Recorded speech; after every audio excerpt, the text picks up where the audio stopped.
Hello everyone, my name is Sudhir Mishra और आज हम पढ़ेंगे ट्रांसफॉर्मर इन डिटेल। तो चलिए देखिए इस ब्लैक स्क्रीन पर क्या होता है ट्रांसफॉर्मर, इसके बारे में मैं एक एक करके डिटेल बताता हूं। तो सबसे पहले आप देखेंगे बेसिक्स कि क्या है ट्रांसफॉर्मर। ट्रांसफॉर्मर एक ऐसी इलेक्ट्रिकल डिवाइस है जिसमें फ्रीक्वेंसी क्या होती है, कांस्टेंट। इसका मतलब सर ये एसी पे वर्क करता है, ठीक है। ये किस पे वर्क करता है, एसी पे। Done, okay. ट्रांसफॉर्मर में एक और चीज है, ध्यान रखिएगा, ये कन्वर्ट करता है, क्या चीज कन्वर्ट करता है, high voltage to low current, high voltage to low current, या तो low voltage to high current. Clear. अब ये अल्टरनेटिंग है, ये कम ज्यादा होता है। अल्टरनेटिंग मतलब कम ज्यादा होना, सो मैं यहां पे एक वर्ड इंक्लूड कर देता हूं, अल्टरनेटिंग, ठीक है, अल्टरनेटिंग। सो ये आपको डेफिनेशन याद रहेगी, कैसा वोल्टेज रहेगा, कम ज्यादा वोल्टेज रहेगा। So alternating voltage to low current या फिर low alternating voltage to high current. So काफी आसान था। सो आप ध्यान में रखिए, ये एक इलेक्ट्रिकल डिवाइस है जो कि सिर्फ और सिर्फ किस पे वर्क करता है, एसी पे, यानी कि उसका फ्रीक्वेंसी कांस्टेंट होता है। और कैसा काम करता है, high alternating voltage to low current, low alternating voltage to high current, यानी कि वाइस वर्सा। क्लियर होगी बात। चलिए आगे बढ़ेंगे और स्क्रीन को देखेंगे। तो ट्रांसफॉर्मर आपने कहां देखा होगा, ट्रांसफॉर्मर आपने अपने घर के आसपास देखा होगा जहां पे इलेक्ट्रिक डीपी होती है, ठीक है। सो आप आगे बढ़ेंगे और चीजों को देखेंगे डिटेल में। सो सबसे पहले आपको ये चीज ध्यान में रखनी पड़ेगी, क्या ध्यान में रखनी पड़ेगी, high alternating voltage to low current या तो low alternating voltage to high current. So आप आगे पीछे भी लिख सकते हो क्योंकि ये वाइस वर्सा ही है। चलिए आगे बढ़ेंगे और देखेंगे इसका प्रिंसिपल। तो ट्रांसफॉर्मर में क्या होता है, दो कॉइल होता है। ट्रांसफॉर्मर क्या होगा, दो कॉइल होगा। तो ऑब्वियस सी बात है, दो कॉइल की अगर मैं बात कर रहा हूं तो एक प्राइमरी है, एक सेकेंडरी है, यानी किसके प्रिंसिपल पे वर्क करता है, ये म्यूचुअल इंडक्शन पे। सो क्या होता है म्यूचुअल इंडक्शन, प्राइमरी में करंट चेंज होता है, सो सेकेंडरी में फ्लक्स चेंज होता है। इसका मतलब सेकेंडरी में ही क्या बनता है, induce EMF. So due to change in current in the primary coil and induce EMF is produce in secondary coil. यही होता है म्यूचुअल इंडक्शन का प्रिंसिपल। सो जैसा कि यहां पे दिया है आप इसको नोट कर लेंगे। क्लियर। नेबरिंग कॉइल है उसी का सेकेंडरी कॉइल की ही बात चल रही थी, तो मैंने प्राइमरी और सेकेंडरी में बता दिया। चलिए आगे बढ़ेंगे और इसका कंस्ट्रक्शन देखेंगे। इस डायग्राम के जरिए आपको चीजें काफी आसानी से समझ में आ जाएगी। तो इसमें क्या होगा, जैसा कि मैंने आपको बताया, एक क्या होगा प्राइमरी कॉइल होगा और एक क्या होगा सेकेंडरी कॉइल होगा। तो डायग्राम देख लीजिए, आपको चीजें समझ में आ जाएगी। देखिए इस डायग्राम से मैं आपको काफी सारी चीजें समझा देता हूं और ये पॉइंट को एक एक करके बता देता हूं। So transformer consist of two sets of coil, एक होता है प्राइमरी और एक होता है सेकेंडरी कॉइल। और साथ ही साथ इनके आपस में जो कनेक्शन होता है, इस ब्लैक स्क्रीन पे देखिए, शायद यहां से आपको जल्दी समझ जाएगा। Transformer basically consist of two coil, one is primary coil and second is secondary coil. Primary coil is connected with the AC input voltage. ये इंपॉर्टेंट है, ये कैसा वोल्टेज है, एसी, यानी इनपुट किससे कनेक्टेड है, एसी से। क्लियर। तो आउटपुट किससे रहेगा, ऑब्वियस सी बात है, आउटपुट भी क्या मिलेगा, एसी मिलेगा। क्लियर होगी बात, मैंने स्टार्टिंग में बताई थी। Transformer works only on AC, most IMP, ये एमसीक्यूज पेपर में पूछ चुका है। सो ध्यान में रखिए, ये आपको एज अ एमसीक्यूज भी पूछेगा। क्लियर हो गई ना बात। तो डायग्राम से मैं आपको चीजें बता देता हूं और एक चीज बता देता हूं, इन दोनों के बीच में क्या रहता है, सॉफ्ट आयरन कोर। तो हम दोनों के बीच में क्या रखते हैं, कोर। सो बोल सकते हैं आप प्राइमरी कॉइल और सेकेंडरी कॉइल के बीच में क्या रहता है, कोर, या फिर ऐसा बोल सकते हो, a core is placed between both the coil. Okay, चलिए देखिए थ्योरी को एक एक करके देखते हैं। तो सबसे पहला काम, transformer consist of two sets of coil. अब अपनी लैंग्वेज में लिखो, मैं तो खुद ही आपको बताया, transformer consist of primary and secondary coil, ठीक है। Core is placed between both the coil, यानी पी एंड एस, प्राइमरी और सेकेंडरी कॉइल। ये आसान पॉइंट है, मैं आपको अपनी लैंग्वेज में बता रहा हूं। The primary coil P is called, obviously बात है, P is called primary coil and S is called secondary coil. ये नोट्स मैंने खुद बनाई है, सो आप इस चीज को ऐसे ही याद रखिए और अपने कॉपी में ऐसे ही लिखिए। बहुत आईएमपी है, ये बहुत आईएमपी है, ठीक है, वेरी वेरी मोस्ट आईएमपी, आपके बोर्ड एग्जाम में कई बार आ चुका है। तो इसका मतलब ये बहुत इंपॉर्टेंट है। सो आगे बढ़ेंगे। मार्च 14 में आया था, मैं बता देता हूं आपको, मार्च 14 में आया था आपके बोर्ड में। फिलहाल आगे बढ़ना चाहिए हमें। पॉइंट नंबर 2 की अगर मैं बात करूं तो two coils are wound separately on a laminated soft iron core. क्यों laminated soft iron core? To avoid the eddy current, to protect it from the eddy current. मैंने आपको एडी करंट में बताया था लैमिनेटेड सॉफ्ट आयरन क्यों होता है, मैंने यहां पे एक बार रिपीट कर दिया है कि लैमिनेटेड सॉफ्ट आयरन कोर किस लिए यूज करते हैं, किस लिए यूज करते हैं, to protect it from the eddy losses, that is eddy current loss. चलिए आगे बढ़ेंगे और देखेंगे चीजों को एक एक करके। पॉइंट नंबर 3 में तो AC input voltage is applied across the primary coil, पहले ही बताया प्राइमरी से एसी कनेक्टेड रहता है, so primary coil is connected with the AC input voltage and the induced output AC voltage is connected with secondary coil which is used to drive the current in desired circuit। तो उसी का काम होता है किसी भी circuit में current को पहुंचाने का by using the load resistance। Load resistance काफी बड़ा होता है, ऑब्वियसली बात है, आउटपुट बहुत ज्यादा आएगा, अगर आउटपुट बहुत ज्यादा आएगा तो सर्किट जल जाएगा ना। इस सर्किट को बचाने के लिए इसको थोड़ा बहुत हम रेजिस्टेंस लगाते हैं, तो ये लोड रेजिस्टेंस होता है, ध्यान में रखिए। The two coils are electrically insulated, यानी दोनों कॉइल आपस में क्या होती है, देख सकते हैं आप लैमिनेटेड शीट के जरिए क्या है, इंसुलेटेड है, ठीक है। तो दो कॉइल आपस में इंसुलेटेड है, यानी कि the two coils are electrically insulated from each other but they are magnetically linked, they are magnetically linked, यानी कि प्राइमरी में करंट चेंज होगा तो सेकेंडरी में इंड्यूस ईएमएफ बनेगा, क्योंकि यहां का करंट चेंज हुआ है तो यहां का फ्लक्स चेंज होगा, यानी आपस में मैग्नेटिकली कैसे है, लिंक्ड है। To minimize eddy current soft iron core is laminated, जो कि हमने यहां पे ऑलरेडी कवर कर लिया है। सो ये MCQs है, नोट कर लीजिए इसको। आगे बढ़ेंगे, वर्किंग देखेंगे कैसे क्या होता है। सबसे पहले क्या होगा आपको मैं ऑलरेडी बता चुका हूं, प्राइमरी कॉइल में करंट चेंज होगा तब जाके सेकेंडरी कॉइल में फ्लक्स चेंज होगा, जिसके वजह से इंड्यूस ईएमएफ सेकेंडरी में बनेगा। क्लियर होगी बात। अच्छा आप बोल रहे करंट चेंज होगा, सर ऐसे कैसे करंट चेंज होगा, अरे आपने एसी लगाया है, एसी का मतलब ये होता है अल्टरनेटिंग, एसी क्या होता है, चेंज होता है, कम ज्यादा होता है, इसका मतलब करंट चेंज होगा, तो ऑब्वियस सी बात है फ्लक्स भी चेंज होगा, because current is directly proportional to flux and directly proportional to induce EMF. Okay देखिए वर्किंग का पहला point, when AC voltage is applied, that is the alternating voltage is applied to the primary coil, the current goes on changing, hence the changing magnetic flux through the core। तो मैंने वही चीज बताया, अगर current change होगा तो flux भी change होगा, क्लियर, जो कि थ्योरेटिकली यहां पे दिया गया है। यानी व्हेन अल्टरनेटिंग वोल्टेज अप्लाइड, जब आप एसी दोगे तब क्या होगा, प्राइमरी कॉइल में करंट चेंज होगा, जिसके कारण magnetic flux through the core वो भी चेंज होगा। क्लियर, चलिए आगे बढ़िए। As the changing magnetic flux is linked with both the coil and EMF is induced in each coil. सबसे पहले कहां बनेगा, प्राइमरी में करंट चेंज होगा तो इंड्यूस ईएमएफ बनेगा सेकेंडरी में। अब वही सेकेंडरी, ऑब्वियस सी बात है आपस में दोनों लिंक्ड है, तो वही सेकेंडरी कहां आ जाएगा, प्राइमरी में, यानी कि कुल मिला के आपस में इंड्यूस ईएमएफ दोनों में बनता है। पॉइंट नंबर 3 क्या होगा, the amount of magnetic flux linked with the coil depends upon number of turns of the coil। Clear होगी बात। चलिए नेक्स्ट पॉइंट की बात करते हैं। अगला पॉइंट आपका काफी डिटेल में है। सो 5 मैग्नेटिक फ्लक्स होता है, मैग्नेटिक फ्लक्स लिंक पर turn with the coil P and S at any time. NP और NS आपको पता है, primary turn, secondary turns, NP5 magnetic flux link with the primary coil at any time, और NS5 क्या होगा, secondary coil के साथ जुड़ा हुआ मैग्नेटिक फ्लक्स। ठीक है आगे बढ़ेंगे। Induce EMF produce in the primary and secondary coil is given by, क्या होगा, फॉर्मूला हमें पता है ना, क्या होता है फॉर्मूला, ये होता है फॉर्मूला, पता है तो देखिए कैसे आया ब्लैक स्क्रीन पर।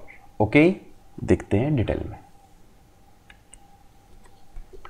E equal to minus d∅/dt, किसका लिख रहे हैं, प्राइमरी का लिख रहे हो, सो प्राइमरी लिखना पड़ेगा। क्लियर, बट हमें पता है फाई इक्वल टू, हमें पता है फाई इक्वल टू क्या हो जाएगा, phi equal to n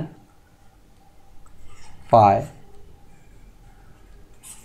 clear, और एक सेकेंडरी की भी बात करता हूं, ये क्या है, ये मैग्नेटिक फ्लक्स लिंकेज है, मैग्नेटिक फ्लक्स लिंकेज है। तो प्राइमरी में कितना फ्लक्स लिंक होगा, n फाई, तो सेकेंडरी में कितना होगा, n फाई ही होगा, दोनों में सेम होगा, तो ये आ जाएगा आपका। तो आप यहां पे पुट कर दो, क्या पुट करोगे, माइनस n किसका, प्राइमरी का, और यहाँ पे n रहेगा सेकेंडरी का। फ्लक्स सेम रहेगा दोनों में, तो आप इसको चीज़ को ध्यान में रखिए, ठीक है। ये जो भी है फ्लक्स लिंकेज है, ये जो भी है फ्लक्स लिंकेज है। सो ये हो गया आपका primary D phi by D T, और ये हो गया आपका secondary D phi by D T.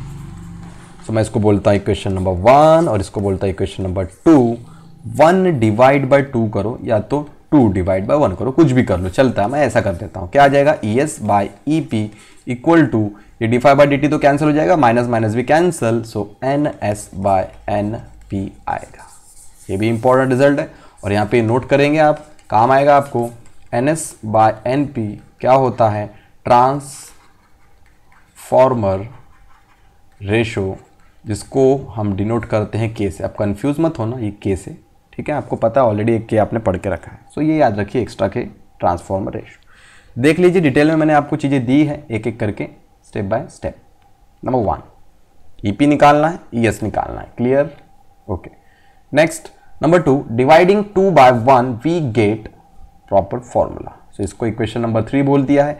और एक चीज़ इंपॉर्टेंट मैं आपको बता दूं, नोट कर लीजिएगा, न्यूमेरिकल के लिए काम आएगा, आप फॉर्मूले की लिस्ट में ऐड कर सकते हो। For ideal transformer, ideal transformer, इसका इफिशिएंसी क्या होता है, 1 होता है, यानी जितना इनपुट आएगा उतना आउटपुट जाएगा, यानी कोई लॉस नहीं होगा, ऐसा होता है। यानी क्या बोला मैंने, अगर मैंने 10 वोल्ट दिया तो 10 एम्पियर निकल जाएगा। क्या ऐसा हो सकता है? आइडियल ट्रांसफॉर्मर बनाना नामुमकिन है, बट एक कंडीशन में आपको बता रहा हूं, अगर आपका इतना बढ़िया आपने ट्रांसफॉर्मर बना लिया कि जितना वोल्टेज आप दे रहे हो उतना आपको करंट मिल जा रहा है, ऐसा होता तो नहीं है, बट फिर भी तो क्या होगा, इफिशियंसी क्या होगा, जितना इनपुट दे रहे हो उतना आउटपुट है, यानी जितना इनपुट पावर है उतना ही आउटपुट पावर है, तो इफिशियंसी क्या होगा, इफिशियंसी का मतलब रिजल्ट होता है, रिजल्ट ही होता है। कैसे निकालते हो, कैसे निकालते हो अपना रिजल्ट? आप बोलेंगे सर इनपुट अपॉन आउटपुट। अरे हम जितना मार्क्स लेते हैं वो ऊपर होता है और टोटल मार्क्स क्या होता है नीचे, तो हम इनपुट तो पूरे का देते हैं। अगर 100 मार्क का पेपर है तो 100 मार्क का इनपुट देते, बट मिलता उतना है क्या, नहीं। सो यही इफिशियंसी और रिजल्ट का फॉर्मूला बनता है। किससे मल्टीप्लाई करते हो, 100% से। किससे मल्टीप्लाई करते हो, 100% से। सो यहाँ पे इनपुट इक्वल टू आउटपुट है, इनपुट इक्वल टू आउटपुट है, तो ऑब्वियसली ये क्या हो जाएगा, कैंसिल आउट हो जाएगा, क्या बचेगा 100%, यानी कि 1। 100% यानी 1 कैसे होता है सर, बताओ एक बार और बच्चों। परसेंट यानी क्या होता है, डिवाइड बाय 100 ही होता है ना, तो 100% का मतलब 1 हुआ ना, ठीक है। सो इसकी इफिशियंसी क्या होती है, आइडियल ट्रांसफॉर्मर की इफिशियंसी का सिंबल होता है ईटा, ठीक है। सो ईटा इक्वल टू 100%, या फिर ऐसा बोल सकते हो ईटा इक्वल टू 1। नोट कर लीजिए, मैंने आपके लिए बताया है, काफी काम की बात थी, इसका यूज करेंगे हम अपने टॉपिक में। चलिए देखते हैं। और जो भी आप फॉर्मूला देख रहे हो, जो भी चीजें डिराइव हो रही है, सब आइडियल ट्रांसफॉर्मर के लिए है। सो कृपया करके इस चीज को ध्यान में रखें। देख लीजिए, एक्स्ट्रा चीजें मैं आपको बताते रहूंगा, जो भी चीजें काम की है ये सब आपके काम आएगी। एमसीक्यूज बोलो, थ्योरी बोलो, न्यूमेरिकल बोलो, सब जगह काम आती है। सो आप इसको नोट करिए, एक मार्क के क्वेश्चन भी काम आएंगे। सो फॉर आइडियल ट्रांसफॉर्मर, जो मैंने इफिशियंसी बताओ मेरी तरफ से एक्स्ट्रा थी, काम आती है, इसलिए बताया। एमएसटी सीटी की तैयारी कर रहे हो वहां काम आती है, जेडब्ल्यू नीट वहां काम आती है, इसलिए जरूरी था। सो बता दिया मैंने। सो ये चीजें आपको समझ गई, नहीं समझी तो देख लीजिए स्क्रीन पर। सबसे पहले आपने क्या डिराइव किया है, देख लीजिए। E S upon E P equal to N S upon N P. चलिए आपने क्या बोला, फॉर आइडियल ट्रांसफॉर्मर, अभी मैं सिर्फ पावर की बात करता हूं, जितना इनपुट दे रहे हो उतना आउटपुट मिल रहा है। सो फॉर आइडियल ट्रांसफॉर्मर क्या होता है, इनपुट जो प्राइमरी से आता है वो आउटपुट के बराबर। सर याद रखिए, इनपुट कहां से आता है, प्राइमरी से। अभी थोड़ी देर पहले थ्योरी बताया था। और आउटपुट कहां से आएगा, आउटपुट आएगा सेकेंडरी कॉइल से। ओके, प्राइमरी से इनपुट, सेकेंडरी से आउटपुट। तो इनपुट आप इसको ऐसा भी बोल सकते थे, प्राइमरी का पी और सेकेंडरी का एस, चलेगा, ऐसा बोलो तो कोई प्रॉब्लम नहीं होगी, चलता है, ठीक है। तो पावर इक्वल टू क्या होता है, वी आई, हमने पढ़ा है पावर इक्वल टू क्या होता है, वी आई। तो मैं ऐसा नहीं बोल सकता हूं power equal to E I, कोई प्रॉब्लम नहीं है, चलता है। So power equal to E I, power equal to E I, तो प्राइमरी है, इनपुट है तो प्राइमरी रहेगा, आउटपुट है तो सेकेंडरी रहेगा। कर दो इसको अच्छे से पैटर्न में solve. EP upon I P, sorry EP upon ES equal to IS upon IP। So EP की जगह पे IS और इसकी जगह पे ये लिख सकते हैं। इसका मतलब इसको मैं इक्वेशन नंबर 1 दे दूँ, जो भी नंबर देना है, और इसको 2 दे दूँ, तो मैं यहाँ पे फाइनली बोल सकता हूँ, यहाँ पे जगह मैं बना लेता हूँ, फ्रॉम 1 and 2 ऐसा लिख सकता हूँ। कैसा? देखिए ES ऊपर है ना, सो ES upon EP NS upon NP किसके बराबर हो जाएगा?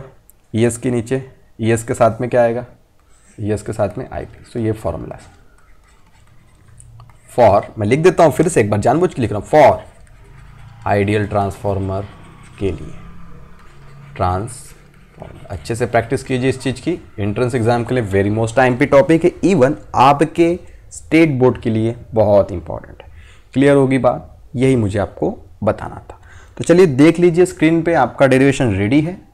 और एक चीज़ याद रखिए, इस चीज़ को भूलना नहीं है, ये है transformer ratio, transformer ratio denoted by K। Done. चलिए देखिए सब चीज़ें आपको दी गई। क्लियर? यही है आपका इंपॉर्टेंट।